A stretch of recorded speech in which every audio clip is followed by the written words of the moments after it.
Samuel, capítulo de número 3. Enquanto os irmãos procuram, eu quero externar a Deus gratidão de estar um dia mais na presença do mesmo, e que Ele venha nos dar força onde temos ido pregando, levando a palavra de Deus. Agradecer ao pastor Maurino pela confiança. Deus abençoe mesmo minha família, meu amigo particular, o presbítero Alain. Deus abençoe meu amigo e sua esposa que está ali, toda a sua família que estiver aqui também.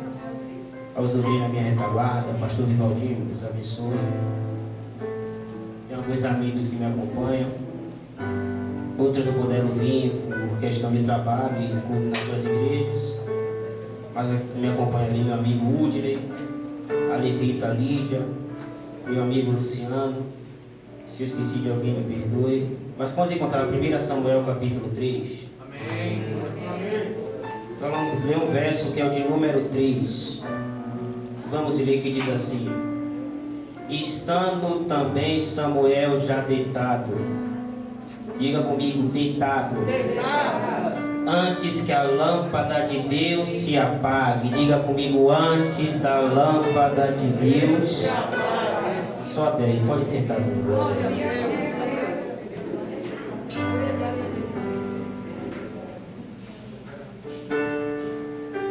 Prometo ser bem rápido, na proporção do tempo que foi me dado. Mas quando estava em casa hoje, durante a semana, eu tenho muito tempo que tenho essa mensagem e nunca havia pregado. Muitos anos. Mas Deus começou a falar comigo de uma forma e disse: prega essa mensagem, que depois dessa mensagem, o 100% da igreja nunca mais vai querer ser a mesma. E eu disse: Deus, por quê? Ele disse: vai começar por você e depois de toda a igreja. E eu começava a sentir uma presença sobrenatural. E o Espírito Santo na tarde, ele me tomou de uma forma. E eu começava a orar. E Deus falava: fala que minha igreja precisa ouvir isso. E eu dizia a Deus: e o porquê? Ele disse: prega que na hora que eu lhe mostrar. Então eu disse: que seja feita não a minha, mas a tua vontade. Estamos aqui mediante ao texto. O livro de 1 Samuel, para todos os estudantes da Bíblia, sabe que foi um período de caos, um período de muita dificuldade. Talvez se esse texto de Samuel, ou o livro do mesmo, não tivesse sido escrito, talvez não existiria a Bíblia Sagrada e nós também não estaríamos aqui. E alguns se perguntam por quê, mas vocês vão saber no decorrer da história. Quem estuda a Bíblia Sagrada sabe que o período de Samuel, ele vem logo após o período de cessar os juízes. Um dos piores períodos que teve na Bíblia Sagrada foi o período dos juízes. E depois que passa os períodos dos juízes, já não tinha mais profetas. Os profetas que apareciam era de vez em quando, e quando aparecia. E juízes já não tinha mais, porque Deus tinha terminado com os juízes. O rei ainda vai surgir futuramente. Israel estava na mão de quem? Dos sacerdotes. E quem eram os sacerdotes? O sacerdote Eli e os seus filhos, Ofni e Finéias. Então esse povo, a nação de Israel, estava na mão do sacerdote Eli e dos sacerdotes Ofni e Finéias. Eles tinham que fazer o serviço sacerdotal. Quem lê a Bíblia sabe. Quando Deus ele chama Moisés, ele chama até o monte, ele começa a dar algumas regras e diz: olha, chama seu irmão Arão, chama Arão em particular. E quando você chegar com Arão, diz a ele assim: você será separado para ser sacerdote. Ele terá uma função diferente de todos os outros. Então quando ele convoca, ele diz: você tem que vestir uma veste de santidade. Você tem que ser totalmente diferente de toda a nação. Você vai ter que abrir mão de muitas coisas. E ele começa a dar algumas ordenanças. Vou destacar duas. A primeira, ele fala assim: olha, tem um altar do holocausto. Todos os dias você vai precisar ir até esse altar, tirar toda a cinza, colocar uma nova lenha, e o fogo que está sobre o altar tem que arder continuamente e não vai poder se apagar. A segunda, a ordenança que ele dá qual é? Lá vai ter um candelabro. E nesse candelabro, todos os dias, você vai precisar fazer a manutenção sobre esse candelabro. Lá vai ter 7 velas. E você não pode deixar essa vela se apagar nunca. Essa é uma ordenança que eu digo, não deixe essa vela se apagar. Então ele tinha que acordar todas as manhãs, observar e dizer, se tiver uma vela apagada, ele diz, vou lá, vou ter que fazer a manutenção. Se tiver 5 velas apagadas, ele tinha que ir lá e fazer todos os dias a manutenção. E ele disse, não deixa que essa lâmpada se apague. E continuamente vai até lá e nunca deixa essa lâmpada se apagar. E qual o motivo se a lâmpada se apagar? Ele diz, acaba aqui a humanidade. Acaba aqui toda a geração. Não vai existir mais nada. Então ele fala isso para Arão. Então Arão, quando ele vai viver no seu serviço sacerdotal, a linhagem de Arão também deveria ser de sacerdotes. Porém a Bíblia vai relatar algo interessante. 2 filhos de Arão, chamados Nadab e Abiú, vai chegar até o templo de Deus. Quando ele vai oferecer as cinzas, a Bíblia diz que ele leva fogo estranho para o templo. Deus fulmina aqueles 2 meninos. Moisés olha para Arão e fala, você sabe o que seus filhos fizeram? Daqui em diante mostra para toda a sua geração que tem que ter santidade para entrar na casa de Deus. Você não pode entrar na casa de Deus e levar fogo estranho. E o que é que eles fazem? A linhagem de Arão começa a seguir o serviço sacerdotal com regras. Começa a seguir detalhadamente, vestir as vestes verdadeiras, se purificar, entrar no templo. E isso vai passando de geração em geração, de geração em geração, até chegar no texto que lemos. O sacerdote Eli. O sacerdote Eli fazia a função sacerdotal. Mas quando o sacerdote Eli está fazendo a função sacerdotal, a Bíblia diz que ele estava muito velho. E ele vai precisar de alguém para substituir ele. E quem tinha para substituir ele? Seus 2 filhos, Ófni e Finéias. Mas quem era Ófni e Finéias? Era alguém que não sabia nem quem era Deus. Pessoas que se prostituíam dentro do templo. Pessoas que faziam tudo de errado dentro do templo. Que o povo trazia o sacrifício para dentro do templo, ele tirava as melhores partes e sacrificava o resto. A ponto de Deus olhar no céu e dizer, esses daí não fazem mais parte de mim. Esse daí não presta mais para mim. Ele vai levantar um profeta e vai falar para o sacerdote Eli, eu já não tenho contentamento sobre os seus filhos. E quando um morrer, o outro vai morrer também. Porque ele já não faz parte mais da terra. Ele já não faz parte de mim. Mas talvez ele diz, mas Senhor, se não pode ser substituído, se eu não posso, quem vai fazer a função? O que vai acontecer é que eu já não tenho mais força, que a Bíblia diz que ele está velho e cansado. Mas a Bíblia começa a dizer algo interessante. Antes da lâmpada se apagar, Deus vai gritar o nome e vai dizer, Samuel, Samuel. Sabe o que a Bíblia está dizendo? Era como as lâmpadas dos candeeiros, do candelabro, do menorá começasse a se apagar a primeira lâmpada. E a nação começa a ser sufocada. A nação já tinha perdido todo o contato com Deus. A nação já não tinha nenhum contato com os céus. Aí Deus vai olhar assim dizendo, está acabando. Mas a Bíblia vai dizer algo interessante. Enquanto Ófni e Finéias não queriam nada, quando Deus rejeita ele, Deus vai olhar de lá do céu e vai ouvir alguém orando. Mas vai dizer, essa oração é diferente. Essa não é oração dizendo, Senhor me dá.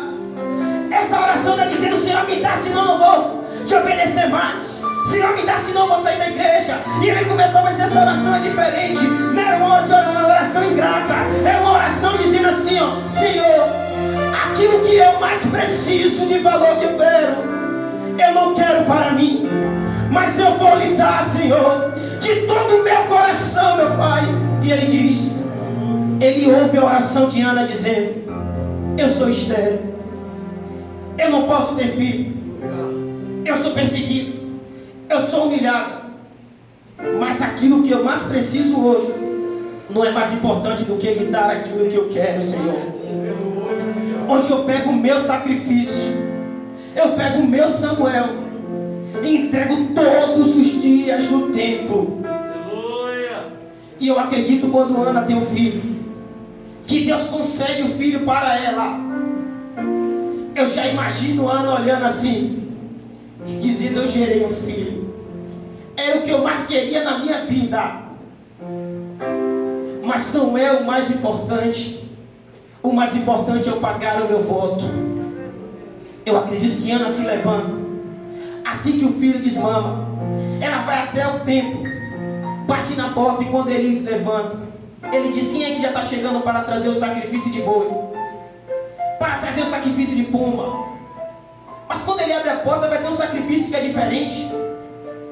E quando ele olha assim: mas não é um sacrifício de boi, não é, cadê o sacrifício? A Ana disse: não, Deus mandou lhe dar um dos melhores sacrifícios, que é o meu filho Samuel, para que o Senhor possa servir o Senhor todos os dias dentro do templo. Todos os dias do templo ele vai estar. O texto que lemos, Samuel estava deitado no templo. Sabe por quê? Samuel vivia dentro do templo. Samuel morava no templo. Existiam 4 pessoas que moravam naquele templo: Eli e seus 2 filhos, e Samuel. Mas aqui eu já vou começar, que já vou entrar na mensagem. Mas vocês precisam entender isso. Dentro do templo existiam 4 pessoas.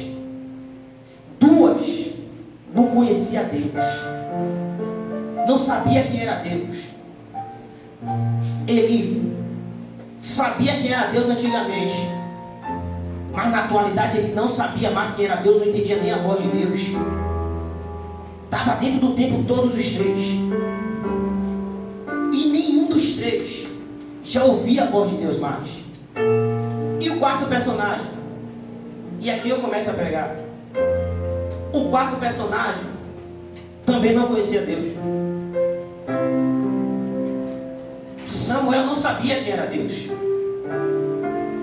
E quando eu li a Bíblia, capítulo 12, verso 21, vai dizer que Samuel crescia diante dos homens e diante de Deus. E eu começava a me perguntar: como é que ele cresce diante dos homens, cresce diante de Deus e não conhece Deus? E Deus começou a me falar: navega com a igreja nessa história e vem comigo. Escuta isso. Ele tinha muito tempo de igreja.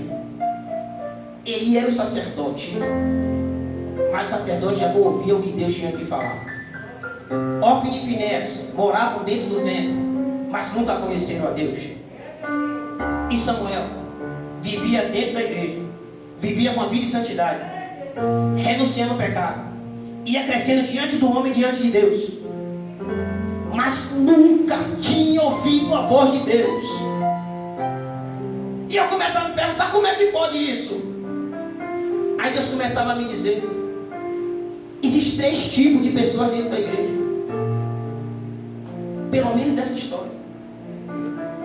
Uma que está dentro da igreja, vive dentro da igreja, vem por todos os cultos, mas nunca conheceram a Deus e não fizeram questão de conhecer.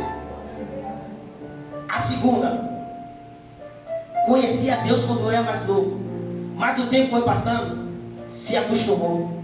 Eu já sei pregar, eu faço como eu quero. Eu já sei louvar, eu louvo como eu quero. Eu sei pegar a igreja e fazer a igreja concordar com tudo que eu falo. Eu trago louvor, a igreja cai na graça. Eu já aprendi as técnicas.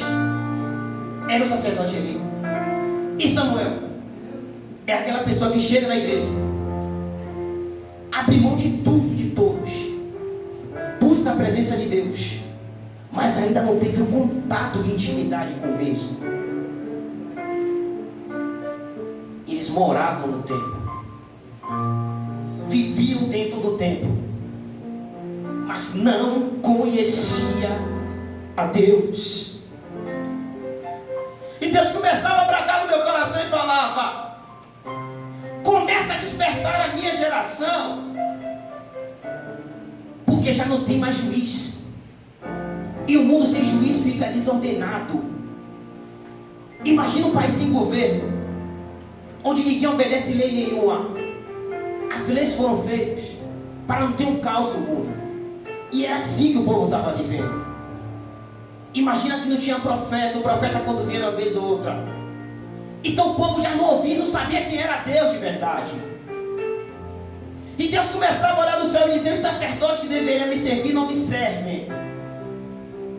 E eu preciso tirar do meio do meu povo, porque está contaminando a minha igreja, está trazendo fogo estranho para dentro da igreja. E onde não tem palavra, e onde não tem verdade, a igreja se corrompe. Então ele olhava assim e dizia assim: ó, se aqueles que deveriam fazer a função não fazem, eu pego um Samuel, um menino que não veio de uma linhagem sacerdotal, um menino que era esquecido, porque ele só morava dentro do templo. Ele não conhecia o mundo lá fora, ele conhecia as coisas de dentro da igreja. É como aquela criancinha que você fala: não faça as coisas erradas, mas não explica a ele o que é o errado. Como o filho pródigo. O filho pródigo foi no mundo conhecer, porque ele não sabia como era lá fora. E me escute falar, talvez ali é o erro do pai, que não sabia orientar o filho de verdade. Mas escuta isso aqui. A Bíblia diz: mas Samuel crescia diante de Deus e diante dos homens. E Ofni e Finéias se contaminava cada vez mais. E agora, Senhor, se Ofni e Finéias morrem, se o sacerdote ele morre, a lâmpada do templo vai se apagar. E se a lâmpada do templo se apaga, a humanidade morre. Acabaria a humanidade. E Deus me falava algo no coração. Ele disse: era semelhante como Jesus Cristo. Quando as lâmpadas começavam a apagar, eu já imagino a primeira lâmpada, a segunda, a terceira, a quarta, a quinta, a sexta lâmpada. Quando faltava a última lâmpada se apagar, e Deus dizendo: eu vou destruir toda a humanidade agora, eu vou acabar com toda a humanidade. Era como Deus estivesse olhando assim, dizendo: eu vou destruir agora. Era como Jesus se levantar do templo e dizer: não faz isso, Pai, porque ainda antes que a lâmpada se apague, eu vou me colocar de pé diante desse povo e vou morrer na cruz do Calvário por ele.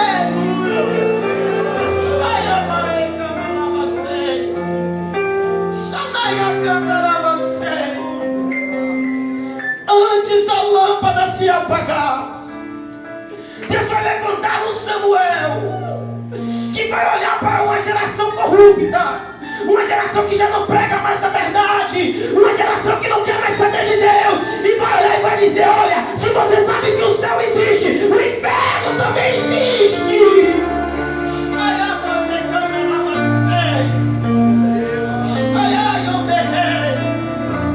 Se o céu existe, o inferno também existe.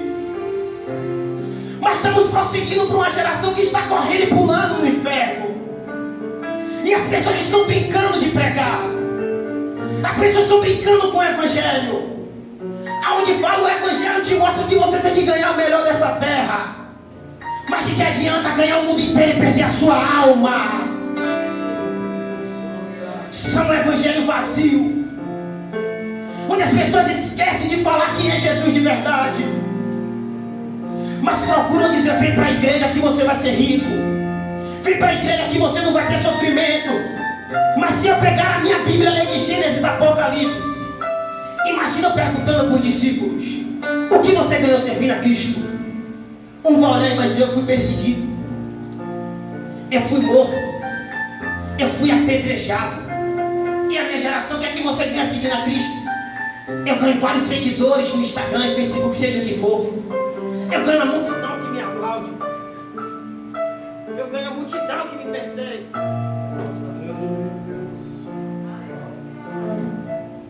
Glória seja dada a Deus. E o que é que você ganha? Eu ganho pessoas que me abraçam. E as pessoas não percebem que o evangelho tem alguma coisa que está errada. Se você ganha muitos aplausos, tome cuidado. Se você ganha muitas curtidas, isso aí não adianta nada, isso aumenta o seu ego. A vida do crente não é só alegria também, como muitos falam. Passa por luta também. Deus estreita do lado, Deus estreita do outro também. Porque Deus está procurando um Samuel de verdade. Deixa eu contar um testemunho aqui, isso é verídico. E vocês vão entender o que eu quero falar. Certo homem, ele tinha um pai que era muito crente. Era um pastor exemplar. Ele pregava, multidões se rendiam a Deus. Ele seguiu o exemplo do pai e se tornou um grande homem de Deus. Mas ele disse que o pai chegou na certa idade, que já não queria mais a Deus e se desviou. Quando ele se desviou, o filho olhou para ele e falou: eu segui o teu exemplo. Volta para Jesus, pai, volta. E o pai disse: não, hoje não. E o tempo ia passando e ele ficava doente. A doença ia se agravando, se agravando, se agravando. E o filho volta para Jesus: volta, por favor, volta para Jesus. E o pai dizia: hoje não, vou voltar, mas hoje não. Resumo da história: o pai morre. E o filho entra em uma angústia. A depressão toma conta daquele filho e ele começa a chorar. E ele chorava dizendo: Senhor, me dá uma resposta aonde meu pai está. Me diz aonde o meu pai está. E ele chorava por dias. Chorava por dias e mais dias. E dizia: eu preciso saber onde meu pai está. Ele vai acordar certa manhã indo para trabalhar. O Espírito Santo toma conta dele. Ele sente uma alegria. E ele trabalha o dia todo com a paz. As pessoas perguntavam: que tanta alegria é essa? Você é tão triste? Ele disse: não, o Espírito Santo está aqui comigo. E ele começava a se sentir com tanta alegria. E ele vai orar nesse dia. Ele começa a orar de 0 hora a 1 da manhã. Quando ele está orando, que ele se levanta do joelho, o Espírito Santo falou: desce e ora de novo. E ele orava de 1 às 2 da manhã, pedindo: me mostra onde meu pai está. E quando ele se levanta, o Espírito Santo bota ele de joelho de novo. Ora mais. E ele orava. E quando ele se levanta às 4 da manhã, o Espírito Santo toma ele, coloca 2 anjos que levam ele para o lugar. Os anjos param no lugar e dizem assim: entra agora. E aquele homem começa a entrar naquele lugar e começa a ouvir várias vozes. E ele ouviu uma voz gritando do alto, gritando do outro. Ele ouvia no meio de tantas vozes, ele entende uma voz que era diferente. E quando ele ouve essa voz diferente, ele olha e diz assim: ó, eu conheço essa voz. É a voz de meu pai. E quando ele coloca o ouvido, ele começa a ouvir o que o pai estava dizendo. O pai estava dizendo: me tira daqui. Esse lugar que dói muito. Me tira daqui. Me tira desse lugar que eu não estou suportando. Aquele filho entra em desespero. Os anjos tomam ele, tira daquele lugar e colocam ele de novo. Quando ele acorda, ele diz: pai, por quê? Ele abre a porta, olha para o céu e fala: Deus, por que o Senhor levou meu pai para o inferno? Porque o Senhor levou para aquele lugar. Ele deveria estar no céu. O Senhor foi injusto com ele. Aí Deus olhou no coração dele, mirou a alma no espírito e falou: ele escolheu este lugar. Todos os dias antes da morte, eu olhei para ele e falei: volta para mim. Volta para a minha presença. Para de brincar com o evangelho. Para de vir para a igreja de qualquer jeito e achar que está fazendo tudo certo. E ele não quis. E hoje eu vim dizer: pregue a minha palavra com verdade. Porque muitas são as pessoas que estão indo para lá. Estão sendo enganadas por um evangelho mentiroso. Um evangelho que as pessoas não têm coragem de dizer a verdade. Um evangelho corrompido.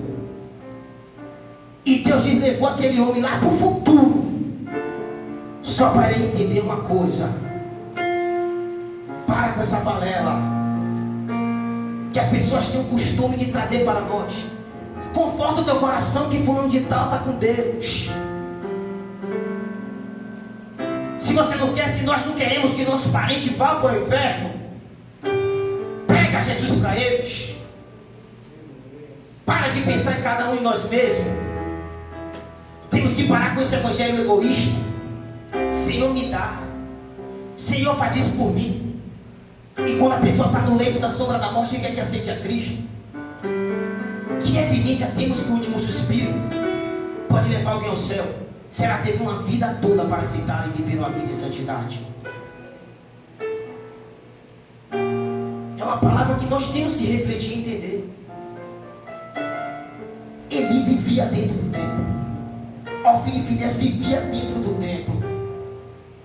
Samuel vivia dentro do tempo. Mas não é a quantidade de dias que você vem aos cultos. Não é o tempo que você tem de crente, de cristão. Não é a roupa que você veste para vir para a igreja. Não é as fardas de obreiros que fazem você ser crente. Não é o louvor que você louva, que acha que abriu e rasgou o céu. Não é a palavra com amor oratória que te faz você seguir ao céu. Não é uma geração que se vende por qualquer coisa. Paga o meu cachê que eu prego o que você quer ouvir. Uma geração que se vende e se corrompe por qualquer besteira. Uma geração vazia. Mas hoje eu vim trazer um despertamento para a igreja. O que importa não é o quanto você entra para a igreja, mas quando você sai do culto, quem você se torna, quem nós nos tornamos. Na presença do pastor, quem é você? E na ausência do mesmo, quem tu és, quem nós somos? Quem somos nós quando ninguém está vendo? Quem somos nós na ausência dos líderes? Líderes, quem são vocês quando seus membros não vendo? Há quanto tempo não ouve as vozes de Deus? Há quanto tempo não tem uma intimidade com Deus? Mas Deus, eu nunca pensei nisso. Porque já virou costume, já virou rotina.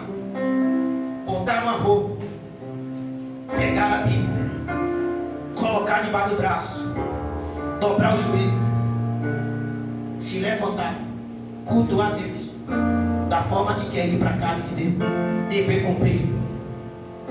Aí Deus olha e diz, aparentemente Ofni e Finéias faziam a mesma coisa. Aparentemente o sacerdote ele fazia a mesma coisa. Aparentemente Samuel fazia a mesma coisa. Me prova. Vamos para a Bíblia. Deus grita assim, ó, Samuel, Samuel. E Samuel corre para quê? Para o sacerdote ele pergunta, fala que o teu servo ouve. Segunda vez Deus chama Samuel. Samuel, Samuel.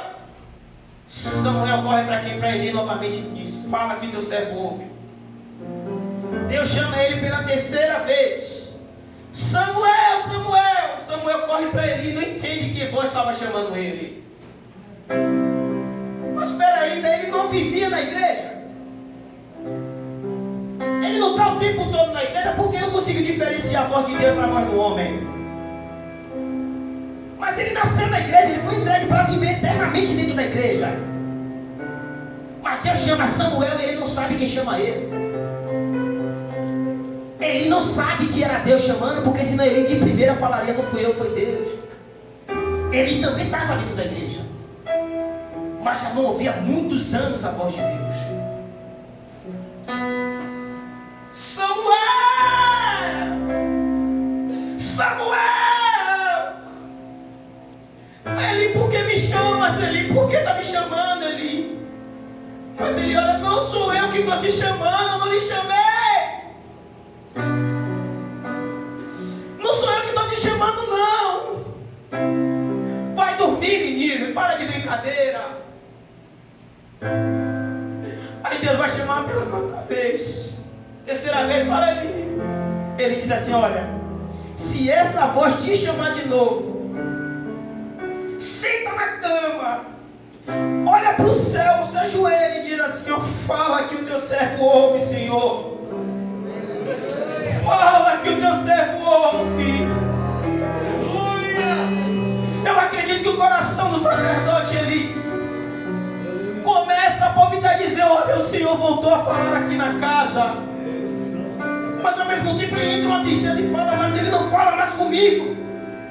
Mas falou com o menino. É Deus olhando de lá do céu e falando, se os maiores não querem ouvir, eu vim nessa noite convocar quem está com ouvido para ouvir a minha voz. Só quem está querendo ouvir a minha voz, a mão ainda no alto. Só quem está disposto a mudar de vida, a dizer que eu prefiro Deus, eu prefiro a tua presença. Fala que o teu servo ouve.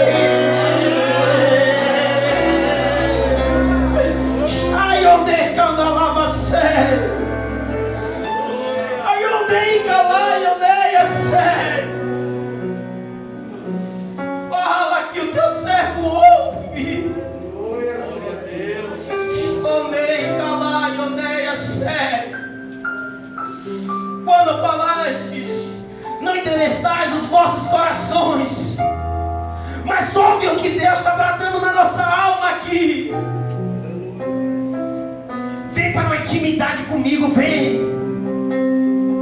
Renuncia. Me chama para oração de novo. Pega esse celular, desliga e vai orar. Para de brincar com o meu evangelho. Volta a ler a minha palavra. Medita nas escrituras sagradas. Medita.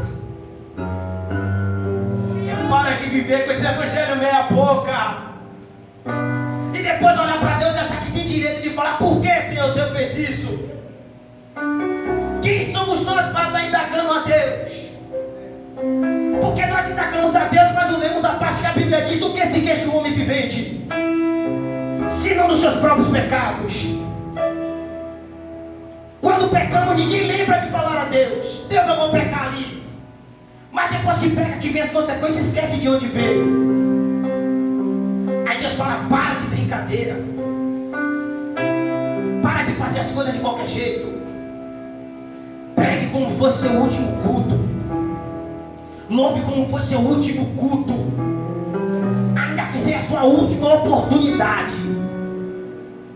Fale com amor e graça.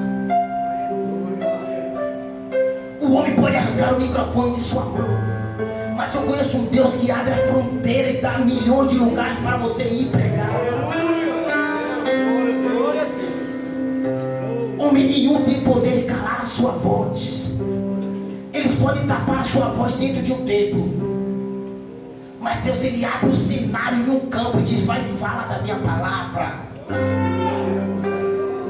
Não temas diante dos homens. Deus olha para Samuel e fala: Samuel,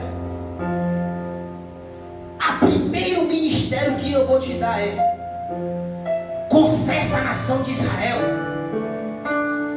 A nação não tem juiz. Os profetas aparecem de uma vez e nunca, né? Os sacerdotes se corromperam, né, Samuel? Já que ninguém quer nada disso, Samuel, eu te levanto e te unjo hoje, Samuel. Mas se o Senhor vai me ungir como que? Ele está dizendo: a partir de hoje você é juiz.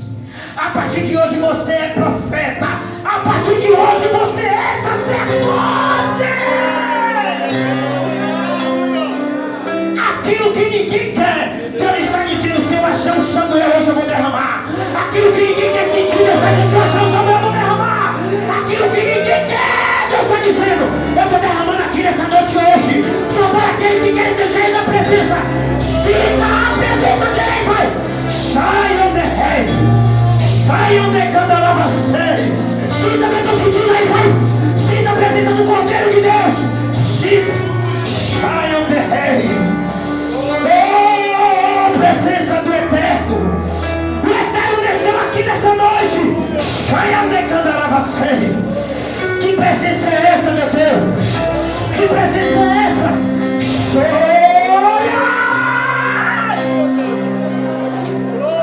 É seu tempo aí com ele, vai.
Me apresento hoje diante de ti, trazendo coisas novas para a sua vida. Me pediste um renovo espiritual, então seja cheia.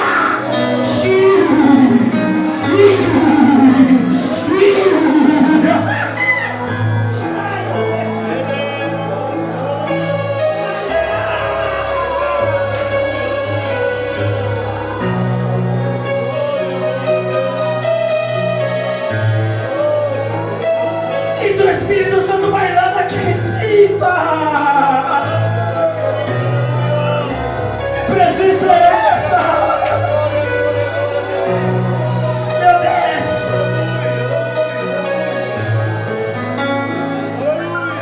Espírito Santo, se coloca de pé que meu tempo já foi, mas continua na mesma dimensão. Espírito Santo.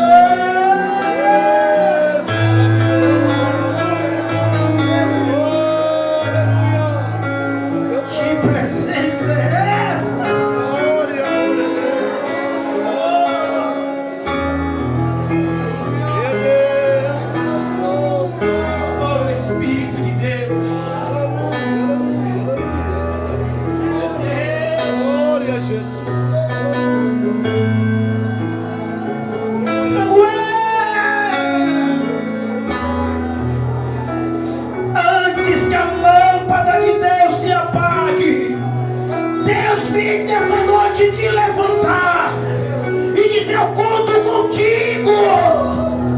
Aleluia.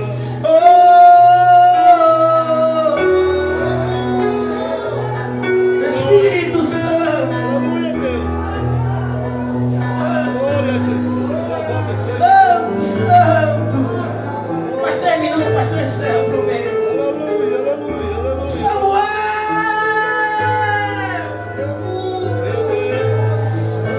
Que Deus traga o homem, Senhor, fala. Glória, glória a Deus. Se a tua igreja está com o ouvido aberto aí, Senhor. Aleluia, aleluia, aleluia. Grita o nome dela aí, Senhor, grita mais. Meu Deus. Deus está te chamando nessa noite. Glória, glória. E onde é, Senhor? Oh, Espírito Santo. E onde é quando era você? Aleluia. Esse é o momento com Cristo aí vai. Aleluia, aleluia, aleluia. Santo. Santo.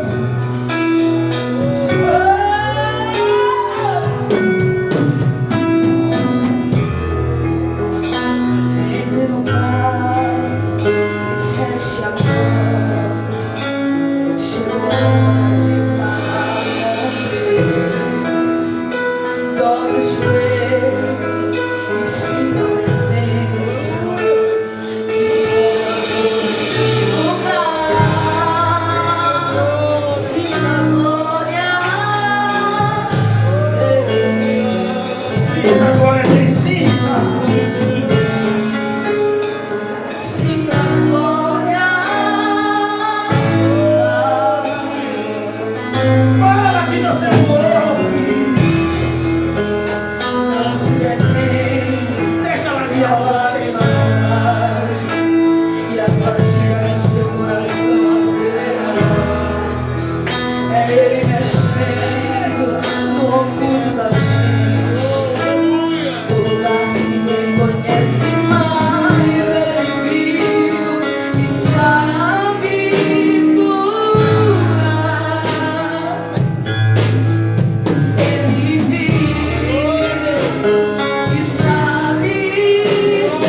aliança comigo, Pai.